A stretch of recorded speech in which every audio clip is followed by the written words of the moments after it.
کہ دنیا کا ایک عام انسان جب دنیا میں کوئی کام کرتا ہے چھوٹا یا بڑا تو اس کے کام کرنے کا اپنا ایک مقصد ہے. بے مقصد دنیا میں کوئی آدمی کوئی کام نہیں کرتا. اور جس آدمی کا کوئی اہم مقصد ہوتا ہے کوئی اس کی منزل طے ہوتی ہے کہ مجھے اپنی اس منزل تک پہنچنا ہی پہنچنا ہے, مجھے اپنے اس ٹارگٹ تک پہنچنا ہی پہنچنا ہے, تو اس کی منزل میں آنے والے خطرے, پریشانیاں, مصیبتیں, ان تمام پریشانیوں کو ہنستے کھیلتے برداشت کرتا چلا جاتا ہے, کیونکہ اس کے سامنے اس کی منزل اس کو دکھ رہی ہوتی ہے کہ مجھے کسی بھی طریقے سے اپنی منزل حاصل کرنی ہے. اور وہ انسان جب تک اپنی منزل تک نہیں پہنچ جاتا تب تک وہ لایعنی, فضول, بے مقصد, بلا وجہ کی چیزوں میں اپنے وقت کو ضائع اور برباد نہیں کرتا. ہم لوگ غور کریں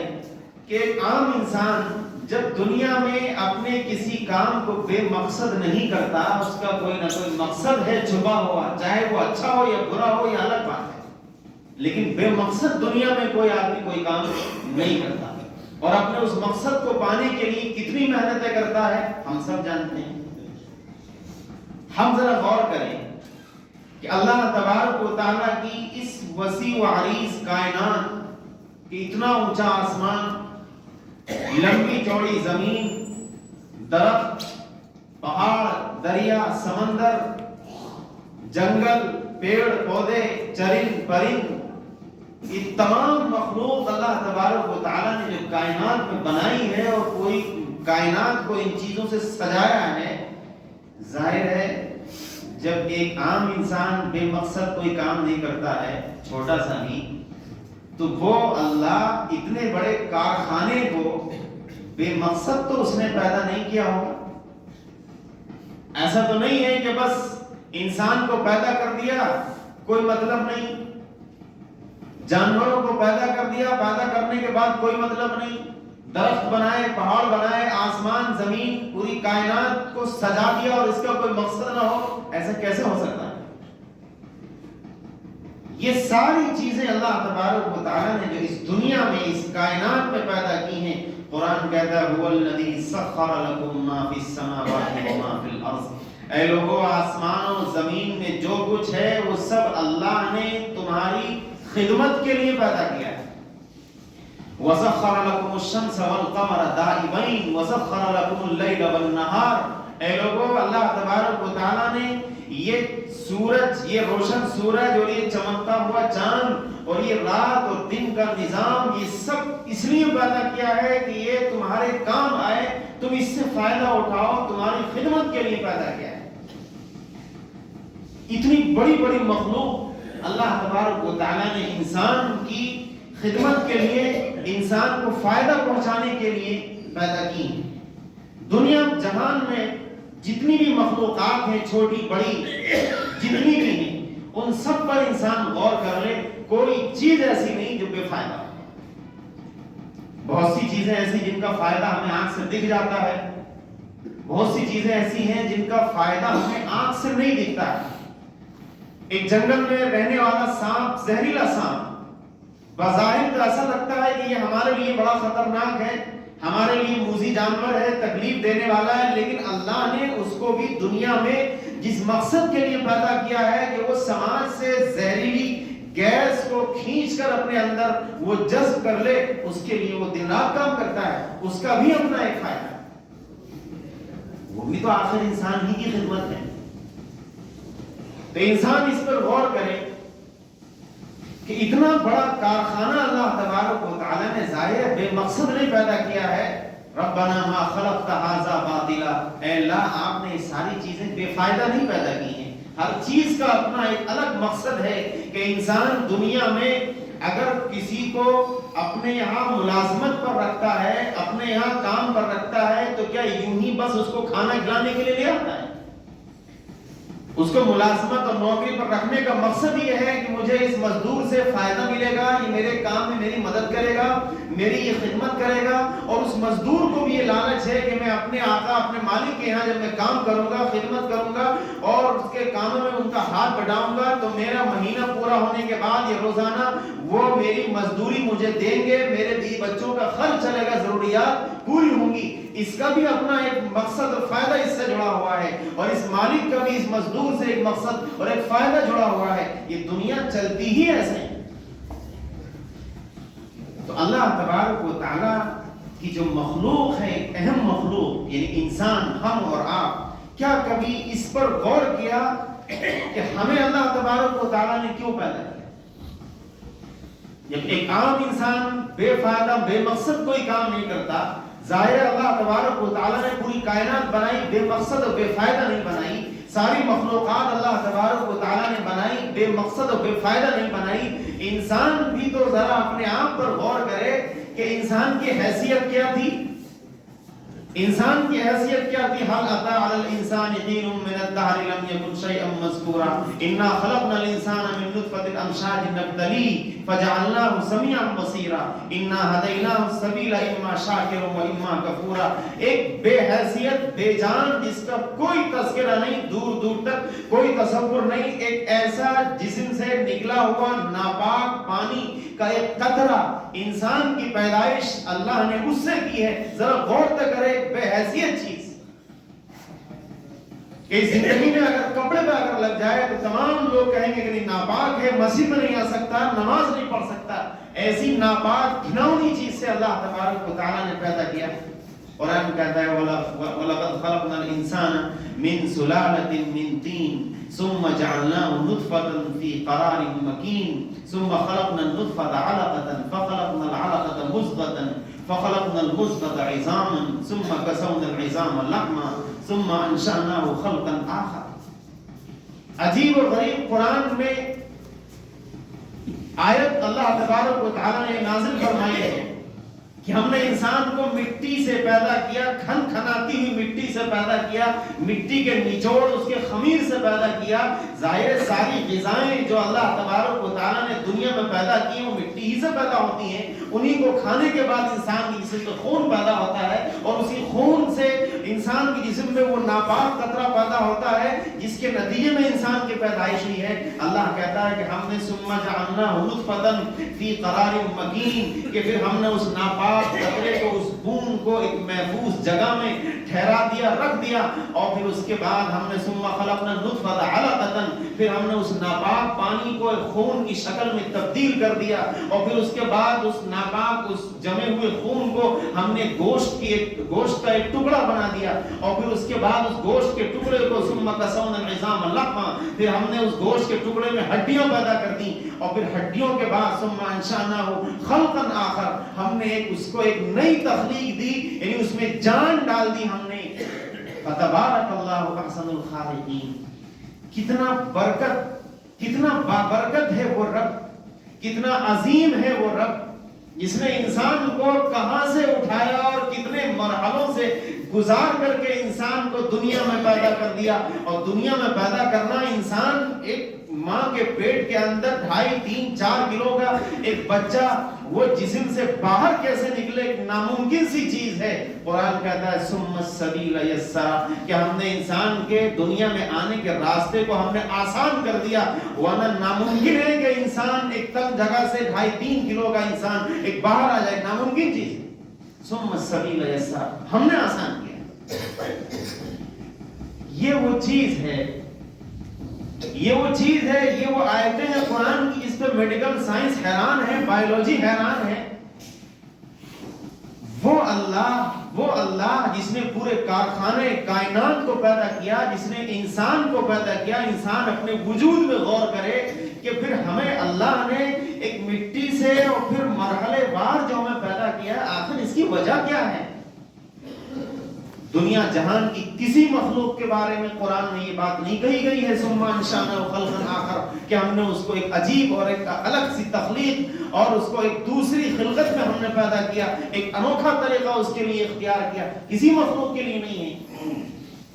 یہ تو انسان کے لیے ہے کہ انسان کو ہم نے جہاں مرحلے وار اس کی پیدائشی، اس کی تخلیق اور پیدا ہونے کا مرحلہ چلتا رہا، ہم نے اس کو ایک انوکھے انداز میں خلقاً آخر ایک نئی تخلیق اس کو ہم نے دی کہ اس کے جسم میں جان ڈالی، جان ہی ڈالنا نہیں بلکہ ہم نے اس کے کھوپڑے میں دماغ رکھا، اس کی آنکھوں میں روشنی رکھی، اس کے کانوں میں سننے کی صلاحیت اور ناک میں سونگنے کی صلاحیت، یہ ساری چیزیں ہم نے انسان کو دی ہیں۔ اور لقد خلقنا الانسان فی احسن تقویم، کہ انسان کو ہم نے بڑے خوبصورت سانچے میں ڈالا ہے، اتنی خوبصورت کوئی مخلوق دنیا میں نہیں پائی جاتی۔ وَلَقَدْ كَرَّمْنَا بَنِي آدم، کہ ہم نے آدم کی اولاد کو بڑا عزت دار بنایا ہے، اتنی عزت دار دنیا جہان میں کوئی مخلوق نہیں پائی جاتی کہ جس کے لیے پوری کائنات کو اللہ نے خدمت کے لیے لگا دیا ہو، ایسی کوئی مخلوق دنیا میں نہیں پائی جاتی۔ یہ انسان ہی کو اللہ تبارک و تعالیٰ نے یہ مقام اور یہ مرتبہ عطا فرمایا۔ وَإِذْ قُلْنَا لِلْمَلَائِكَةِ اسْجُدُوا لِآدَمَ فَسَجَدُوا إِلَّا إِبْلِيسَ، کہ اللہ تبارک و تعالیٰ نے اس انسان کو پیدا جب کر دیا تو اس کے بعد فرشتوں کو، جو اللہ کی نورانی مخلوق، لا يعصون اللہ ما امرہم، جو کبھی اللہ کی نافرمانی نہیں کرتے، اللہ نے ان سے کہا کہ نہیں سجدہ کرو۔ ایسا عظیم درجہ اللہ تبارک و تعالیٰ نے انسان کو دیا ہے، ہمیں اور آپ کو دیا ہے۔ یہ کیوں دیا؟ قرآن کہتا ہے ما خلقت الجن والانس الا لیعبدون، دنیا جہان میں نے جو انسانی جنات کو پیدا کیا ہے، پیدا کرنے کا مقصد یہ ہے کہ یہ میری عبادت کریں، مجھے کچھ اور نہیں چاہیے۔ ما اريد منهم من رزق وما اريد ان يطعمون، دیکھو میں نہ تو تم سے کوئی روزی چاہتا ہوں، نہ میرا مطالبہ تم سے یہ ہے کہ تم مجھے کما کر کے کھلاؤ، تمہاری حیثیت بھی کیا ہے؟ میں تو سب کو کھلاتا ہوں پلاتا ہوں۔ ان اللہ هو الرزاق ذو القوة المتین، میں تو بڑا طاقت کا مالک ہوں، میں خود سب کو کھلاتا پلاتا ہوں، مجھے تمہاری ان چیزوں سے مطلب نہیں۔ میں نے جو دنیا میں تم کو پیدا کیا ہے، پیدا کرنے کا مقصد یہ ہے کہ تم میرے سامنے اپنے سر کو جھکاؤ، یہ ہے اہم مقصد۔ ہم لوگ اپنے پیدا ہونے کے مقصد کو نہیں جانتے، یہ جانتے ہیں تو اس کو سیریس نہیں لیتے، بس ہے بچہ پیدا ہوا، بڑا ہوا، اسکول گیا، جوان ہوا، شادی بیاہ، اور اس کے بعد ختم، بچے ہوئے، اس کا انتقال ہو گیا۔ کیوں آئے تھے پتہ نہیں، کتنے دن رکے دنیا میں، کیوں آئے، کیا کیا نہیں معلوم، جیسے سب تھے ایسے ہم تھے۔ تو یہ تو کوئی بات نہیں ہوئی۔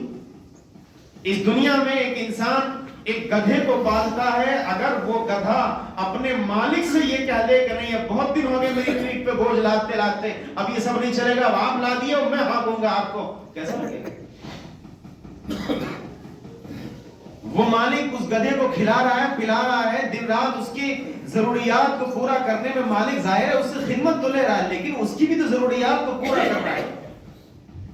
وہ اللہ کھلا رہا ہے، پلا رہا ہے، اور ساری نعمتیں اللہ تبارک و تعالیٰ نے پورے جہان کائنات کی سب انسانوں کے لیے اللہ تبارک و تعالیٰ نے عطا کر دی۔ اس کے بعد انسان کی طرف سے کیا جا رہا ہے اللہ کو راضی کرنے کے لیے؟ یہ ذرا سوچنے کی بات ہے۔ لوگ کہتے ہیں کہ نہیں ہمیں تو کوئی نعمت نہیں ملی، فلاں آدمی کو نعمت ہے، اس کے پاس تو گھر بھی ہے، گاڑی بھی ہے، اور تمام نوکر چاکر ہیں، تمام دنیا جہان کی نعمتیں ہیں، ہم تو غریب ہیں، زندگی گزارنا مشکل ہے، ہم کہاں سے عبادت کریں، ہمیں تو کوئی خاص ایسی نعمت نہیں دی۔ قرآن کہتا ہے لقد خلقنا الانسان فی احسن تقویم، اللہ نے تمہاری ناک صحیح سلامت بنا دی، تمہاری آنکھیں بنا دی، تمہارا جسم بنایا، یہ کون سی کیا، یہ کوئی کیا کم نعمت ہے؟ الم نجعل له عینین، ہم نے انسان کی آنکھیں بنائی، ولسانا وشفتین، زبان بنائی، اس کے ہونٹ بنائے، یہ چھوٹی نعمت ہے۔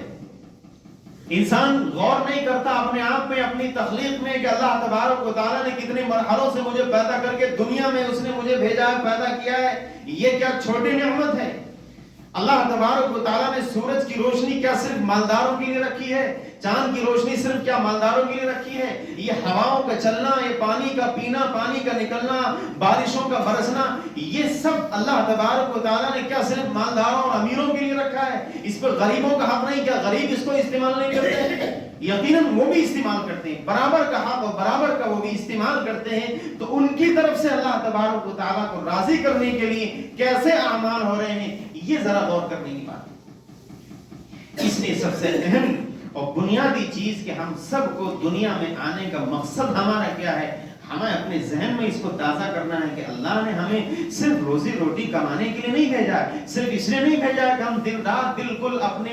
بالکل مال جان سب کچھ لٹا کر کے بس دنیا ہی کی ترقی اور خوشحالی کو اپنے لیے ہم سب کچھ سمجھ لیں اور اسی کے لیے جینا شروع کر دیں، اس لیے نہیں بھیجا ہے۔ دنیا میں جو اس نے بھیجا ہے وہ اپنی عبادت کے لیے بھیجا ہے۔ رسول اللہ صلی اللہ علیہ وسلم نے ایک موقع پر حدیث شریف میں ارشاد فرمایا تھا حضرت معاذ ابن جبل سے، یا معاذ لا تشرک باللہ، اے معاذ دیکھ اللہ کے ساتھ شرک نہ کرنا، اللہ کے ساتھ شرک نہ کرنا، یہ ایسی خبیث ترین چیز ہے کہ اللہ کو بالکل بھی پسند نہیں۔ اللہ تبارک و تعالی ہر گناہ معاف کر دے گا، ان اللہ لا یغفر ان یشرک بہ ویغفر ما دون ذلک لمن یشاء، جس کے لیے چاہے گا اللہ ہر گناہ معاف کر دے گا، لیکن یہ شرک کے کھائے اللہ کا، پیے اللہ کا، اللہ کی بنائی ہوئی زمین پر چلے، اس کے آسمان کی چھت کے نیچے رہے اور اللہ کے بنائے ہوئے جسم کو استعمال کرے اور تمام نعمتیں اللہ کی استعمال کرے اور پوجا کسی اور کی جا کر کرے، ماتھا کہیں اور جا کر کے ٹیکے اور اپنی مصیبت اور پریشانیوں میں ہاتھ کسی دوسرے کے سامنے جا کر کے پھیلائے، یہ نہیں چلے گا، یہ برداشت نہیں کریں گے ہم، باقی سب معاف کر دیں۔ اللہ نے کہا، رسول اللہ صلی اللہ علیہ وسلم نے فرمایا معاذ لا تشرک باللہ، دیکھو اللہ کے ساتھ شرک نہ کرنا، وَإِن قُتِّلْتَ وَحُرِّقْتَ،